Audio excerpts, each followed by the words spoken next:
পুজোর ভিডিওটা এডিট করতে বসে কেমন যেন মনটা খারাপ হয়ে গেল। ঢাকের আওয়াজ, ঠাকুর মশাইয়ের মন্ত্র পড়া, এ কটা দিন এইসবের জন্য কোনো মন্দিরে যেতে হতো না। ঘরের ভেতর বাইরে যেখানেই যাও না কেন সকাল সকাল চারিদিক থেকে ভেসে আসতো এই আওয়াজ। আবার 1 বছরের অপেক্ষা। এবার পুজোয় খুব যে এদিক ওদিক করেছি তা কিন্তু না, তবুও পুজোর প্রত্যেকটা দিনই স্পেশাল, আর সেই জন্যই আজকের ব্লগটাও স্পেশাল। পুজোতে পরবো বলে সে কবে থেকে এই শাড়িটাকে তুলে রেখেছি। মনে আছে তোমাদের এই তসরটার কথা? ব্লাউজটার কাপড়টা প্লেনই ছিল, রূপাকে দিয়ে হ্যান্ড এমব্রয়ডারি করালাম। তোমাদের মধ্যে কেউ একজন আমাকে বলেও ছিলে শাড়িটা কিন্তু পুজোর মধ্যে পরে দেখাবে। আজকে এত গরম, কিন্তু শাড়িটা পরে কিন্তু বুঝতেই পারছি না তসর যে এত গরমে পরা যায় আমার আইডিয়াই ছিল না। আসলে আমার শাড়ির ওপর নলেজটা খুবই কম ছিল, এখন একটু বেটার, তাও 15 to 20%। আসলে আমাদের এই হ্যান্ডলুম ইন্ডাস্ট্রিটা এত ফাস্ট, এত কমপ্লেক্স, এত ম্যাজিক্যাল, সব কিছু জানা সত্যি খুব ডিফিকাল্ট। চোখের সানগ্লাস মানে বুঝতে পারছো সকাল সকাল কোথাও একটা বেরিয়ে পড়েছি। আরে যাচ্ছি শুক্লাদের পাড়ায়। শুক্লাদের পাড়ার এই পুজোটা এবার 60th ইয়ার কমপ্লিট করলো, তাই প্যান্ডেলটাও কিন্তু বেশ সুন্দর বানিয়েছে, তাই না? আজকে আমরা এই পাড়ায় ভোগ খেতে এসেছি। সঙ্গে দেখতেই পাচ্ছ বিলাসপুর থেকে রন্টি এসে গেছে। আর রন্টি যখনই কলকাতায় আসে 1-2 দিনের কাজে এলো, she never misses the chance of meeting us. আমাদের এই অসম ফোরসামের কিন্তু 2টো ট্রিপ অলরেডি হয়ে গেছে, একটা গোয়া আর একটা পন্ডিচেরি। রন্টি ইজ পূর্বাস college friend, but we have gelled so well together যে রন্টি কলকাতায় আসবে আর আমাদের সঙ্গে দেখা করবে না, সেটা আমরা এখন ভাবতেই পারি না। শুক্লার হাজব্যান্ড আমাদের দাদা এই পুজো কমিটির প্রেসিডেন্ট, তাই জন্য আমরা কিছুটা তো স্পেশাল ট্রিটমেন্ট পাবই। ঠাকুর মশাইকে বলে আমাদের অঞ্জলি দেওয়ার ব্যবস্থা করা হলো। দেখতেই পাচ্ছ প্যান্ডেলটা এখন অলমোস্ট ফাঁকা, সবাই অঞ্জলি দিয়ে খাওয়া দাওয়া করতে চলে গেছে মনে হচ্ছে। শুক্লার কাছে ওদের পুজোটা অনেকটা বাড়ির পুজোর মতনই, পুরো ফ্যামিলি বলতে পারো খুবই ইনভলভড। শুধু শুক্লারাই না, ওখানে যারা যারা ছিলেন তারা সবাই খুবই প্যাশনেটলি ইনভলভড। এই বছর আপনাদের তো 60 বছর। হ্যাঁ, আমি 60 বছরই সঙ্গে, মানে 60 বছরই যুক্ত আছি। আচ্ছা আচ্ছা। হ্যাঁ, মানে আমরা 2-3 জন আছি যারা প্রথম থেকে শেষ পর্যন্ত, এই বছর পর্যন্ত পুজোর সঙ্গে যুক্ত আছি।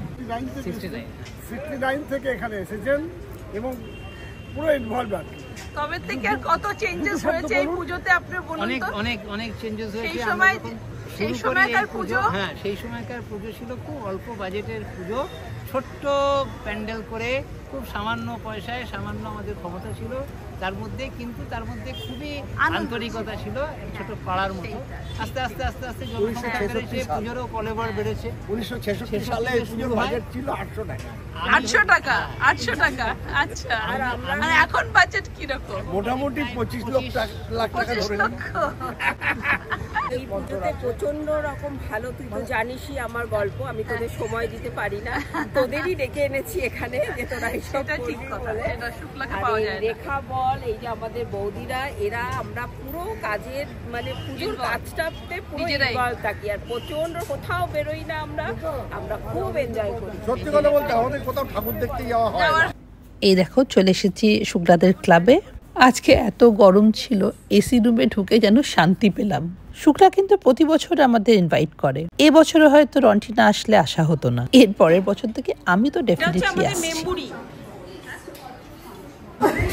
এটা কে বলতো? আমাদের মেম সাহেব।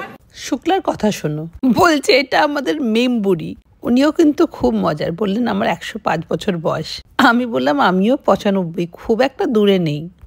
যত বড় রেস্টুরেন্টেই খাও না কেন, পুজোর সময় এরকম বন্ধুদের সঙ্গে বসে ভোগ খাবার মজাটাই আলাদা। গরম গরম খিচুড়ি, বেগুনি আর লাবড়া।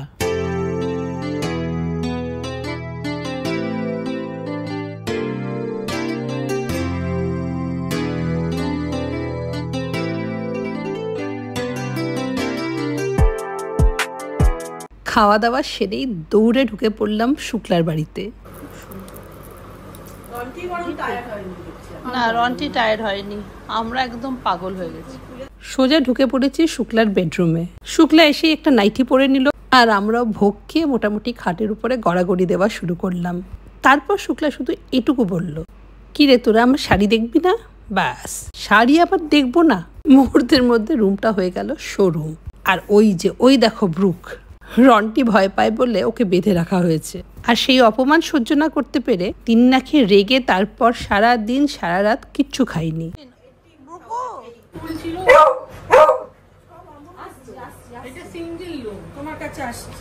বাস শুক্লার শাড়ির কালেকশন দেখে আমরা পাগল হয়ে গেলাম। মনে হচ্ছিল এক্ষুনি এই মুহূর্তে আমারও এটাই চাই। আমরা মেয়েরা যে কি হুজুকে কি বলবো। শুক্লার অবশ্য একটা ছোট্ট বিজনেসও আছে। এইসব শাড়িগুলো দেখে কেউ যদি পছন্দ করে আর যদি অর্ডার দেয় ও আনিয়েও দেয়। প্রচন্ড কমপ্লেক্স উইভিং, কমপ্লেক্স উইভিং। এই শাড়ি আলাদা জিনিস, ঐতিহ্য। এইগুলো আমরা কিনি কেন? এগুলো এগুলো থাকবে, এগুলো এক্সটিংক্ট হয়ে যাবে, পরে আর পাবি না, পরে আর পাবি না। দুটো হয়েছে।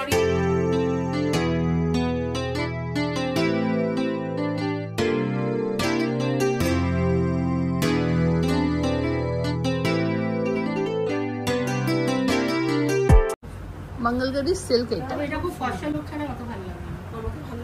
হ্যাঁ হ্যাঁ, তোকে ভালো লাগবে। আমি কিনতাম না এই কালারটা, আমার ছিল। কেন মেহেন্দি গ্রিন খারাপ কি লাগবে? ভালো লাগবে, ভালো লাগবে। সবাই কি একরকম কিনবে? এটা দারুণ। কবে পরবি? এটা খুব সুন্দর লাগবে তোকে। দে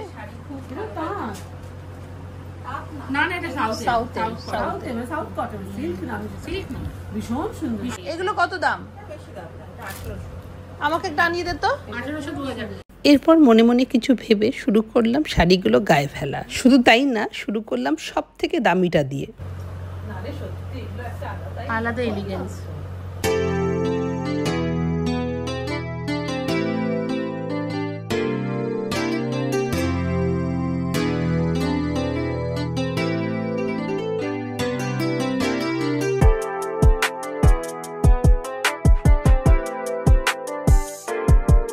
আচ্ছা, এই দুটো শাড়ির মধ্যে আমার উপর কোন শাড়িটা বেশি ভালো লাগছে তোমরা একবার বলো তো।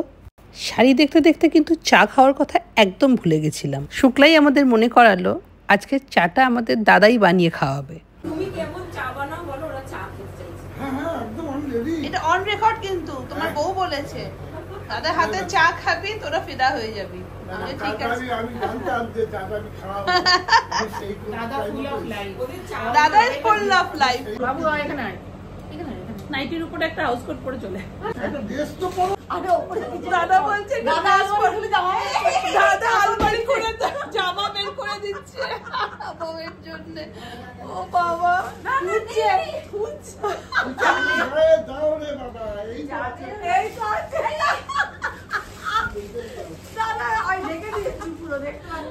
হা হা হি করতে করতে এরকম ভাবেই কাটলো আমাদের সপ্তমী।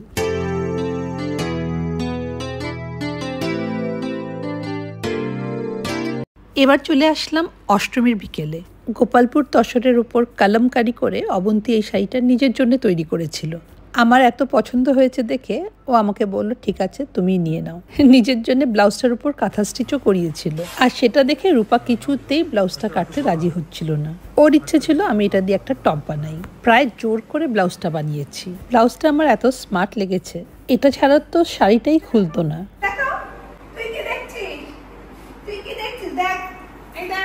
সপ্তমীটা কাটলো আমাদের শুক্লার পাড়ায়। আর অষ্টমীর দিন চলে এলাম হাইল্যান্ড পার্কে রন্টির বাড়ি। একটা টমেটো রেড সিল্কে আজকে রন্টিকে খুব সুন্দর লাগছিল। আর এই যে মস গ্রিন কটন ধনেখালিটা দেখছো, এটা আমি এনেছি রন্টির জন্য। লাস্ট মোমেন্টে যখন আমি অবন্তীকে বলেছি ধনেখালি শাড়ি দেখাতে, ওর কাছে প্রায় সব স্টক শেষ। তার মধ্যেও এই শাড়িটা আমার বেশ পছন্দ হয়েছিল অ্যান্ড থ্যাঙ্কফুলি রন্টিরও পছন্দ হয়েছে। আর এটা হচ্ছে রন্টির ছোট মেয়ে। ও সবসময় বলে এটা আমার বুড়ো বয়সের মেয়ে। এই যে রাকেশ একেবারে বাঙালি সাজে, ও কিন্তু বাঙালি না, he is from Odisha. Kolkata জামাই লাগছে পুরো, একদম একদম।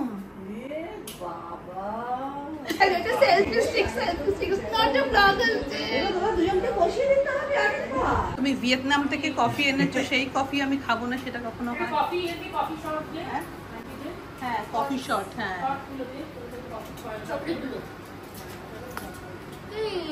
এটা ভিয়েতনাম কফি, ভিয়েতনাম কফি।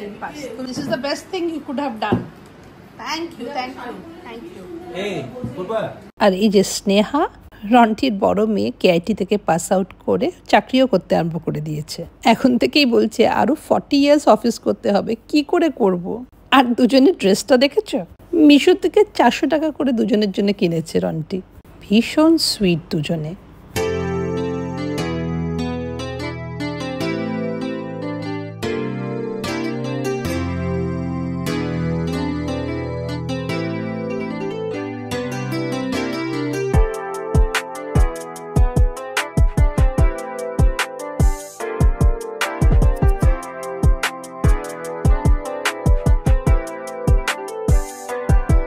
একের পর এক স্ন্যাক্স সার্ভ করার থেকে শুরু করে 2-3 রাউন্ড কফি বানানো। Rakesh has totally taken over the kitchen. গতকাল শুক্লার বাড়িতে দাদার হাতে চা খেলাম, আর আজকে রাকেশের হাতে বানানো কফি। আমাদের জেনারেশনের ছেলেরাও দেখছি এখন পায়ের উপর পা দিয়ে বসে অর্ডার করে না, শুধু ইম্পর্টেন্ট অফিস তো হোল্ড করছেই, হোম ফ্রন্টটাও কিন্তু ইগনোর করে না। Next round of coffee.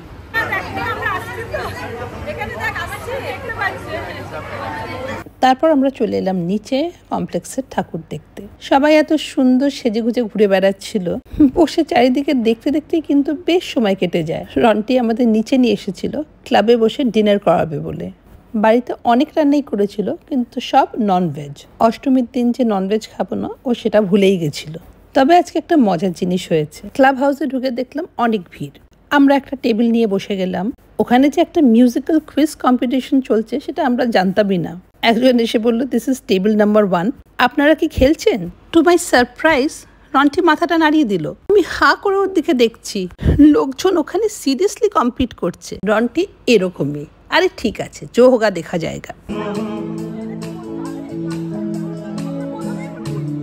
তার উপর 5 ঘন্টার জন্য ড্রাইভার বুক করে নিয়ে এসেছি, 3 ঘন্টা অলরেডি হয়ে গেছে। আমি আবার ঘড়ির দিকে তাকাচ্ছি। তারপর যখন দেখলাম না পূর্বা না রন্টির কারো কোনো চিন্তা নেই, আমিও ঠিক করলাম চলো লেটস এনজয়, যা হবে দেখা যাবে।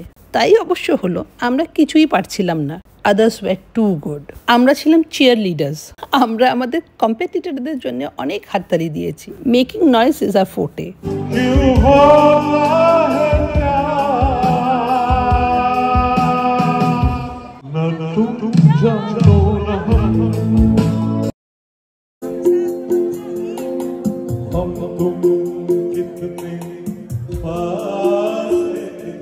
অন্যদের স্কোর যখন প্রায় 30-60, আমাদের তখন 0। তারপর ফাইনালি যখন আমরা অ্যাকাউন্ট খুললাম, we were ecstatic.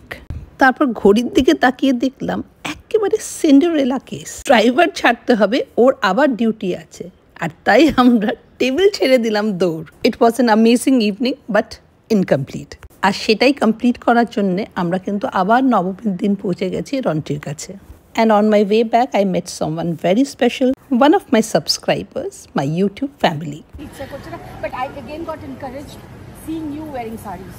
Thank you. And your love for cotton and yes, I just love. আমি তোমার একটা ব্লগ কতবার দেখেছি, I just can't say. মানে honestly, আমি আমার মুখস্থ হয়ে গেছে। I enjoy watching. And oh my God, I really enjoyed. It was real. আমি চশমা ছাড়া আমি পুরো দেখছি, but I couldn't. আমার তারপর মনে হলো না এটাকে আমি চিনি, আমি একে চিনি। It means a lot. Let me give you a hug. Nice meeting you. Nice meeting you. Thank you. It's such a lot. It means such a lot. What's your name? My name is Joy. Joy. Okay, I'm so happy to meet you. You're Joy Mitra? No, Joy Chakraborty. Joy Chakraborty. It's আমি বলতে পারছি না, I'm lost for words. I'm a crazy fan and I enjoy watching her vlogs. I really do enjoy. আমি কতবার করে দেখি, আমি তোমাকে কি বলবো। My God, this is all I get, you know. This is the love what I get, and thank you so much. You're most welcome. Keep doing same type of vlogs. I enjoy them like anything. You tell me, give me feedback. Like, is it too long? No, I think it's too short. It's too short. আমার ওইটা একটা complain আছে, why so? I'm scared people might get bored. No, they would not. যারা তোমার blog দেখে, they can relate with you, so they would never get bored. আমি তোমার বোনের বাড়ির গণেশ চতুর্থী প্রতিটা blog I have seen them so many times. Bubun, are you listening? Are you listening?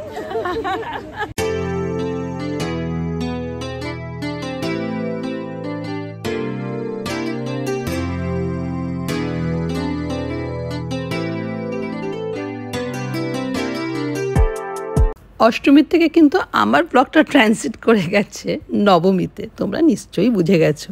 গতকাল যেটা বাদ পড়ে গেছিল সেটাই কমপ্লিট করতে কিন্তু আমাদের আশা। আচ্ছা বলো তো কি? আরে গতকাল খাওয়া দাওয়াটাই তো হয়নি। যদিও রাকেশ কিন্তু যা যা খাবার গতকাল বানিয়েছিল ননভেজ সবকিছু প্যাক করে আমাদেরকে পাঠিয়ে দিয়েছিল। রাতের 1:30-2টোর সময় বাড়ি ফিরে অবশ্য ওগুলো খাইনি। ফ্রিজ খুলে দেখলাম ভেজিটেরিয়ান কি আছে।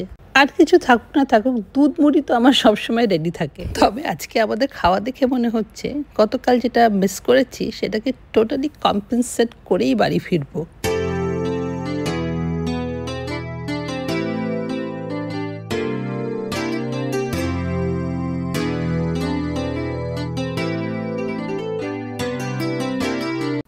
আজকে রন্টির বাড়িতে আরেকজন কাপলের সঙ্গে আলাপ হলো।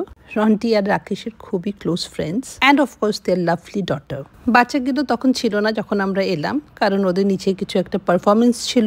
আর কিছুক্ষণ পরেই যখন 3টে মেয়ে ওপরে এলো, they had so many stories to share. মেয়ে আর ছেলেদের মধ্যে এই difference. I think with daughters around there is not a single dull moment.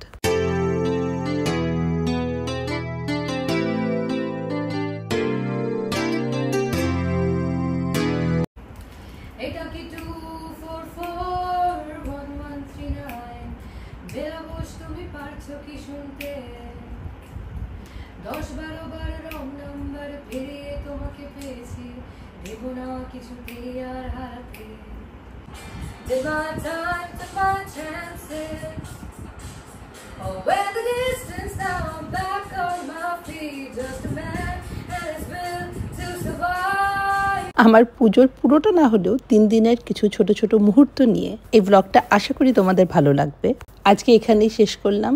তোমাদের সঙ্গে দেখা হবে আবার একটা নতুন ব্লগে। Till then, bye bye and take care.